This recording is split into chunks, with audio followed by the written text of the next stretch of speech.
Hello, ladies and gentlemen. Welcome to episode 8 of the Kill la Kill vlogs. Yes. Now, before we get started, a quick announcement. I'm going to the US.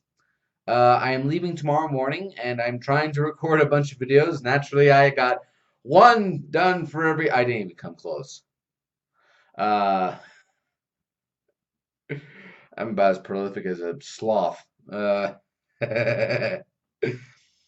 Are going to be gone for 14 days, so I thought I'll get 14 videos done, and counting if I get 3 vlogs done today, I'll be a total of 7. Well, one every 2 days is pretty pathetic. I'll record some more stuff while I'm in the U.S.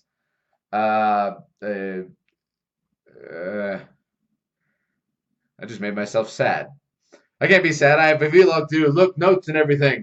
Okay, now, so the episode begins, and what they do, it's not a rip off. It's just poking fun at the idea of a battle royale because last time Lady Satsuki wanted to get rid of all the losers and the unworthy, Heil Hitler, all that stuff. Uh, so she initializes a battle royale, and the winners get a 1 star status ranking. That's a pretty big prize. Uh, and a Goku uniform. So great incentive there. So they all start fighting. And while they're fighting, the Elite Four and Satsuki are protected. Satsuki, yes, are protected in this big red peanut-shaped shield of invincibility, uh, which I've come to suspect maybe Lady Satsuki is doing what happened in Devil Lady and just injecting herself with light fibers. I just gave away the ending to Devil Lady. I'm sorry. Uh, anyway, so yeah, well, that's all going on. Slash and burn education, basically. You want to learn? Beat the crap out of your fellow students and you'll learn more, i.e., you'll get better social status and all this stuff. The great American dream being done in dystopia Japan. And this is a bad plan, isn't it? Uh, so while that's going on, Ryuko and Matoi decide. Ryuko and Matoi. It's Ryuko and Mako. Ryuko, Mako. Ryuko, Mako. My brain is going, what the hell, man? Why do they have such similar names? Why do you watch anime with Japanese names, man? I can't take it no more, man. I'm leaving. Anyway, anyway, while that's going on, Ryuko and Mako go and visit her father's house that was burned down, and she tells a story of what happened. She was sent away to a boarding school after her mother died. For her father to, I guess, she was doing research. Well, of course he was. What am I talking about? Uh, and the image of her father, I noticed. I might have mentioned this before, but Senket's her Kamui only has one eye, and her father only had one eye. Yes, you know what that means. Senket's had empathy. I'm going nowhere with this, aren't I? Anyway, so she comes home after all that time. You know, she grew up the whole Yusuke backstory. Punk uh, beat the crap out of everyone because beat the crap out of everyone, and she comes back home because her father says he wanted to talk. Comes back, finds him impaled to the wall with the scissor blade, and he tells her that if she wants to lead a peaceful life, she needs to leave now. Otherwise, prepare for a life of hell. So he pulls out the sword, right? Pretty impressive. Take this scissor blade, and if you find the other half, he says, you will find the person who killed me. and she sees a glimpse of the other scissor blade in the shadows, so she runs off chasing that. And her father's yelling, "No, stop! Wait, I haven't told you everything." And she's outside, and then she turns back, and of course, the whole mansion explodes into fire. Uh,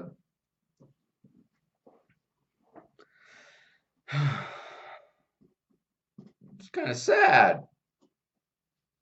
Father probably had the whole speech written, sitting there going, "I wrote this whole thing, and she ran off before I could read it, bitch." No, shit, that's mean. I'm sorry. Uh, so anyway, on their way back on the Vespa, fully coolie cycle, a scooter thing, my mind went immediately to Fooly Cooly before the word scooter. Uh, anyway, they get a ride from the one of the Elite Four, the super awesome blonde hair muscle dude guy. I can't remember his name. Uh, who drives a pink caddy? Because that's the manliest thing. I'm from Texas. We know pink caddies, and they're muy macho and too many jokes, too many jokes, too many jokes. I can't process them all. Uh, so anyway, on the way back, they are attacked by the president of the automotive club. A bunch of cars chasing him, and I was starting to get a real Revolutionary Girl Utena uh, feeling from that. And I now just gave away the ending to Revolutionary Girl Utena. What's wrong with me? Oh, spoilers here, spoilers there. Hey, you guys know who died at the end of. Well, it was. Now you all hate me. Anyway, so they attack, and we get a preview of Elite Four Super Dude's power, which is very, very creepy, kind of disturbing. He transforms as Kamui, and of course, not a Kamui, but his 3-star uniform. And what it is the more you punish him, the stronger he gets. So I think it's Havoc in the no, not Havoc. I think you guys know who I'm talking about in the Marvel universe. The guy who builds up kinetic energy more and more and more, gets more powerful from the more it builds up. And yes, he does go there. He says, "Yes, yes, punish me more." He just stands there and takes their bullets, going, "Yes, yes, punish me. I've been such a bad boy. I'm such a bad boy. I'm a naughty boy. Punish me, punish me. It's building. The more you punish me, the stronger and harder I get. Yes, I'm arriving. I'm arriving." I'm not kidding. I'm almost quoting. And so, yes, his power is to explode all over his enemies with these tendrils of I don't even want to know what that was, but it was like these spiked out tendrils of something that I pray to God wasn't white, but it might have been uh, from him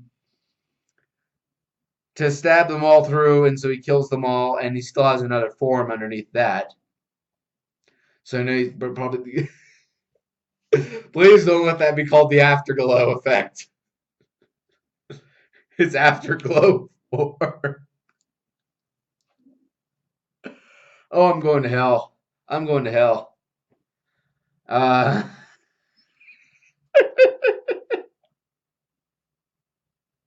Sorry, I'm just envisioning my mom watching this episode.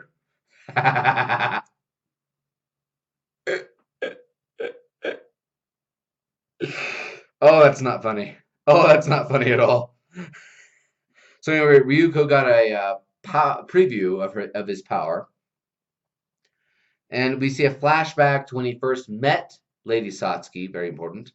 Uh, so on this rooftop, these elite kind of this is like a junior high, so it's this group of punk in the black uniform. That of course they all had black uniforms. None of them were blue. Uh, None of them were blue. You Hakusho lied to us, man. Anyway, brain, brain, brain, brain. Train of thought. Where'd it go? Went somewhere. I don't know. Anyway, Yes, they're torturing this kid. This, the nerdy guy with the big teeth and the glasses that go spirally like Dr. Insano. Uh, they're forcing him to jump off the roof of this 10-story building at the school grounds because he spilled milk on this girl's dress, whose father is the chief of police, and now I could have you arrested. Because this is like post Revolutionary War China, because we can just do that. That wasn't an offensive joke in any way. So yeah, and Elite Four dude, who's a class president, he has the shoulder spikes, shoulder spikes, for student body councilman. It's just, you'd pay attention if they did that in your high school. And so he's trying to say, no, you can't do this, no, you can't do this, that whole spiel. He's all shocked and all that. And we see that he actually has a good heart deep down inside. And so the kid is forced to jump off, and so he falls. And the other guy's like, no. The kid's like, ah. And he's like, no. The kid's like, ah. And he turns back around, not the kid, but the guy. Turns back to the guy, the assholes, and says, "How could you do that? Why you're inhuman?" And the usual speech of which has been in countless anime that I can't even name them all in an hour, let alone 15 minutes. So yeah, but then from the background we see he's starting to bounce, boing, back up. So he's bouncing up, going ah, boing, ah, boing, ah, and I need to crack my neck. Oh, that hurt, but it feels so good. Oh, now I'm being creepy. Uh,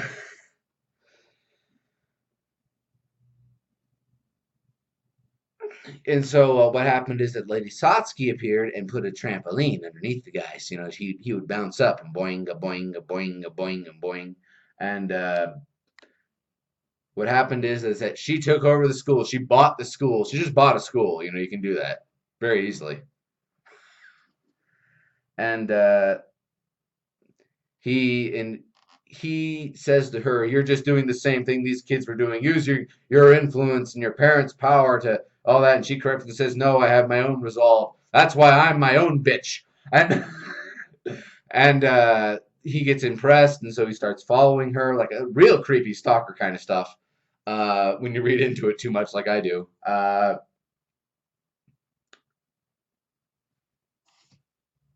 spit on my mouse. Not that mouse. You're being perverted. The one on the desk. That's not improving the innuendo there. Anyway, he was there when Lady Satsuki first got to the high school and worked her way up into the top, with a big peanut shell. And well, it wasn't always there, but it is now. But then it's not there because the final day of the battle royale arrived, and so the peanut shell disappears. Cracks open, the nuts come out. uh, and these five pillars rise up in the middle because she can just do that earthbending stuff. Just five spike pillars, plateau-like pillars, come up, and the Elite Four are on four of them, and Matoi fights her way up and gets onto the top of the one. So now it's just the five of them left in this quote-unquote election. I like to be elected like this. Donald Trump would go down instantly, because what physical skill does he have? You just thought of something really perverted, didn't you? Sickos. Imagining that. Inhale. So yeah, it turned straight into Pokemon. She's going to fight the Elite Four one by one by one, and then the champion. Who is she going to send out next? What will their themes be besides ejaculation, listening to things, music, and good God, it is a version of it's a perverted version of the Elite Four. I love it.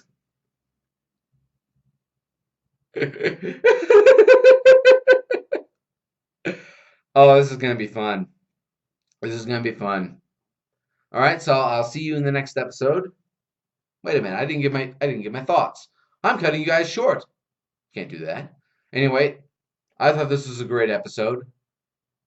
Yeah, those are my thoughts.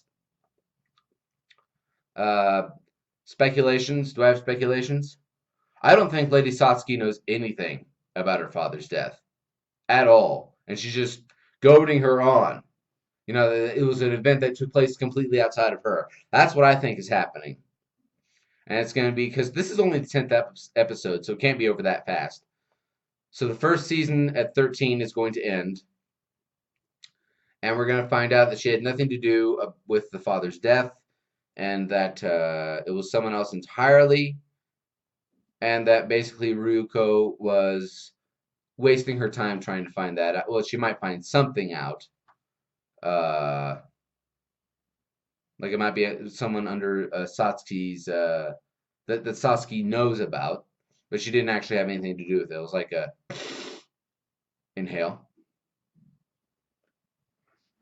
And because if Ryuko wins this Elite Four battle, she will be told information about her father's death from Satsuki, which I think is just a bait.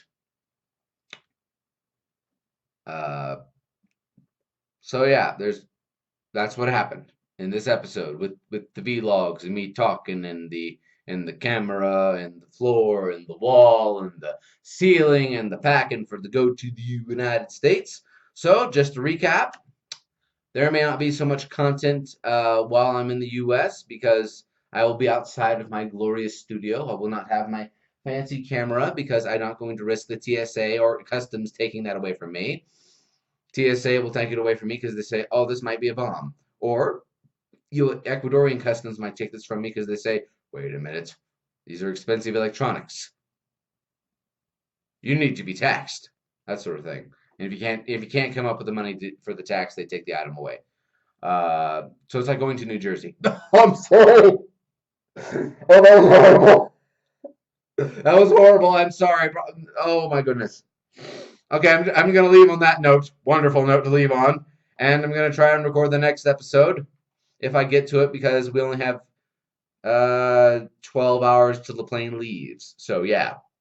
Okay. I'll see you in the next episode, and the next maybe the next time you see me, I'll be in the U.S.